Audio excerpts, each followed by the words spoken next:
This time I want to start by reminding you of the story of Icarus. Now, for reasons too long and complicated to go into, he and his father had been imprisoned on the island of Crete and were looking for some means of escape. Now, rather than simply use the available technology of the time and build a boat, Daedalus, who was inventor, that's Icarus's father, had decided that he would build the pair of them a set of wings using birds' feathers and wax. And he then thought that they could fly away off the island.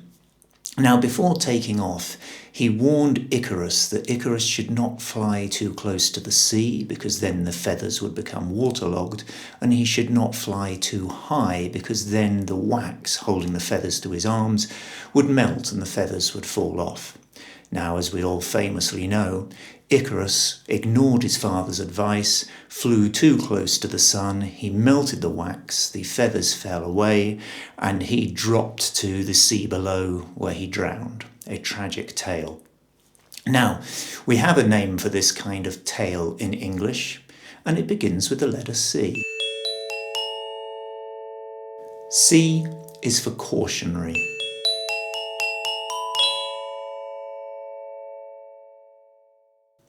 C is for cautionary, and in English you'll often hear the word cautionary in a common collocation with the word tale, a cautionary tale like that of Icarus. But let's start with a definition. Cautionary, adjective, when something functions as a warning. Let's take a look at some synonyms. There are 3 synonyms that you might come across in English for cautionary. The first is advisory, which comes from the verb to advise. The second is admonitory. Now, I'm not sure if I've even said that word out loud before. It's the kind of word that you'd read in a book. Professor Dumbledore gave Harry Potter an admonitory glance, an admonitory look, but it isn't the kind of word that you're going to hear people say out loud very often. And preventive, often used in the collocation preventive measures. When we want to prevent something from happening, we take preventive measures, such as a vaccine, for example. That would be an example of a preventive measure. Let's take a look at a couple of example sentences where we can use the word cautionary outside of this collocation, a cautionary tale. Let's take a look at this first sentence. The captain's cautionary gesture was all that was required to silence the troops. The captain's cautionary gesture, his cautionary gesture, some sort of movement of the hand to tell his troops who was boss and that they needed to behave themselves in this particular situation. The captain's cautionary gesture was all that was required to silence the troops. A cautionary sign made us aware that a Doberman guarded the house. A Doberman is a particularly vicious breed of dog. So a cautionary sign might be a sign that said, beware the Doberman, beware of the dog. A cautionary sign made us aware that a Doberman guarded the house. The story of Icarus, who flew too close to the sun, is far from the only cautionary tale in English. In fact, we have loads of them that we tend to tell school children, I think, with the aim of scaring them into behaving themselves. So there's the story of King Midas, for example, who was granted one wish by the god Dionysus. And because King Midas was incredibly greedy, he wanted everything that he touched to turn into gold. But obviously this resulted in all of his food turning into gold and him turning his daughter into gold. And obviously his wish had become a curse. So the cautionary tale there is don't be too greedy. Then there's the boy who cried wolf, possibly to pass the time. A young shepherd boy would cry wolf, wolf outside his village in the evenings, and all his fellow villagers would run out to help him scare the wolf away from the sheep. But of course there was no wolf, and he was simply playing a game with the rest of the villagers, until one day there really was a wolf and none of the villagers would come out to help him, so all the sheep were killed. So there's the dangers of exaggerating too much. And of course, there's the tale of Little Red Riding Hood. In the original telling, she and her grandmother were not rescued by the woodcutter. Rather, having invited the wolf into her house, both Little Red Riding Hood and her grandmother were killed by the wolf. It's a cautionary tale about the dangers of talking to strangers. Now, cautionary itself belongs to a group of words in which we have a noun, a verb, an adverb, and two adjectives. So caution is a noun, to caution is the verb, cautiously is the adverb, cautionary, which obviously we've been talking about, is the active adjective, and cautious is the passive adjective. So let's take a look at some sentences that use each of the forms of this word caution. Let's start with the noun. The bomb disposal experts proceeded with caution. And caution here is the very concept of being cautious, of being careful. And I expect that if you're a bomb disposal expert in your work, you always proceed with caution. The verb. The officer cautioned the driver for speeding. The officer cautioned the driver for speeding. So the officer, presumably a police officer, has perhaps given a speeding ticket to the driver. And we've used caution here in the past simple. The officer cautioned the driver for speeding. Next up, we have the adverb. He cautiously entered the hidden labyrinth. A labyrinth is an underground maze of passages that is always very, very frightening. So of course you would enter a labyrinth cautiously. And in the final sentence, we have both the active and passive adjectives. So we have cautionary experience of the Doberman had taught us to be cautious. I'll read that again. Cautionary experience of the Doberman had taught us to be cautious. And in this sentence, we have the contrast between the active adjective and the passive adjective.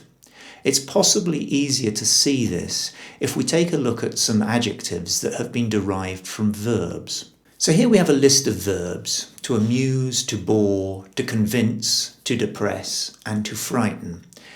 This is not an exhaustive list of these sorts of verbs by any means, but they're verbs from which both active and passive adjectives can be created. So let's take a look at some of them. Let's start with the verb to amuse.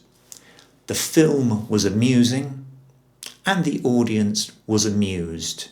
We call it an active adjective, amusing, because that is the thing that is creating this sensation of amusement.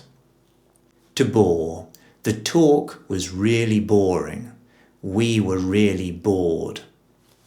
Again, it is the talk itself which is creating this sensation of boredom. So that's the active adjective.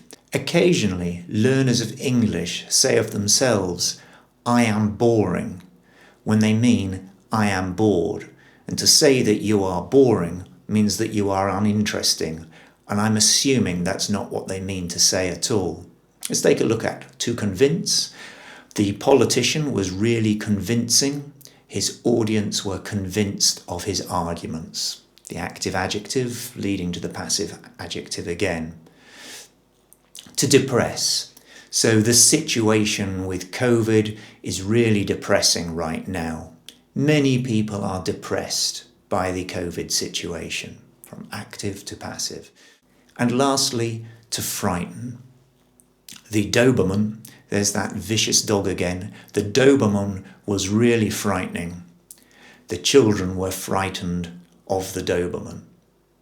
So now that we're clear on the distinction between the passive adjective, I was bored, and the active adjective, because the talk was boring, I want us to take another look at the word cautionary, because unlike the word boring, it is not derived from a verb.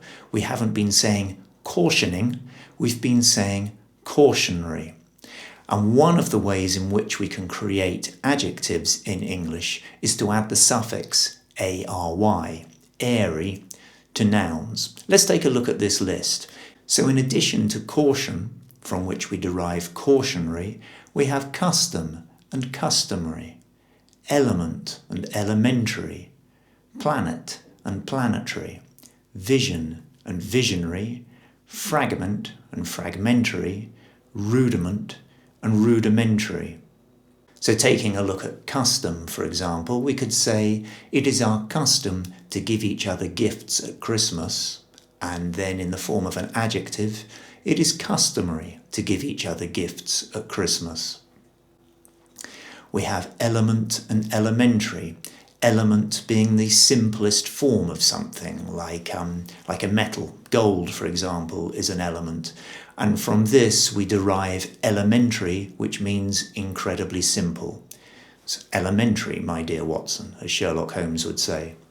From planet we have planetary, all things about orbits and celestial objects. And from vision we derive visionary. And we tend to use visionary more metaphorically, so you often hear people being referred to as visionary thinkers.